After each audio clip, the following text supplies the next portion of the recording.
একেতে জামাই ষষ্ঠীর মাছ মাংস মন্ডা মিঠাই দিয়ে জব্বর খাওয়া দাওয়া, তার উপর এই ভ্যাপসা গরম। আরে শরীর আর পেটটাকে তো ঠিক রাখতে হবে, তার জন্য এখন পরপর দুদিন হালকা তেল মশলার খাওয়া দাওয়া। তাই আজ বানিয়ে ফেললাম লাউ কুচিয়ে মুগ ডাল দিয়ে খুব কম সময় অতি সাধারণ একটা রেসিপি। অতি সাধারণ হলেও কি হবে, খেতে কিন্তু চমৎকার। তাহলে শুরু করি। প্রথমে একটা কচি লাউ নিয়ে খোসা ছাড়িয়ে ছোটো ছোটো করে কেটে ধুয়ে নিলাম। এদিকে কিছুটা পরিমাণ মুগ ডালকে ভালো করে ভেজে সেদ্ধ করে নিলাম।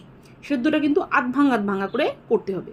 হলো, এবার কড়াইতে শুকনো লঙ্কা কালো জিরে ফোড়ন দিয়ে কিছুটা পরিমাণ গ্রেট করা আদা দিয়ে একবার নেড়ে চেড়ে কুচুনো লাউগুলো দিয়ে আবারও নেড়ে চেড়ে পরিমাণ মতো নুন দিয়ে নেড়ে চেড়ে চাপা ঢাকা দিয়ে দিলাম। কিছুক্ষণ পর লাউ প্রায় 50% সেদ্ধ হয়ে গেলে এবার সেদ্ধ করা ডাল দিয়ে খুব ভালোভাবে নেড়ে চেড়ে রান্না করতে থাকলাম। কিছুক্ষণ পর ডালটা পুরো মাখা মাখা হয়ে গেলে এবার পরিমাণ মতো চিনি দিয়ে আবারও নেড়ে চেড়ে সবশেষে ওপর দিয়ে গন্ধরাজ লেবুর পাতা দিয়ে গ্যাস বন্ধ করলেই রেডি লাউয়ের নতুন ধরনের রেসিপি।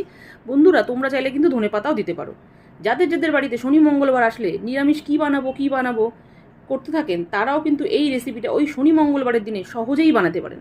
বাস, এরপর দুপুরবেলা গরম গরম ভাতের সাথে লেবু চিপে নিন আর জমিয়ে খান। ওহ, সেই আস্বাদ।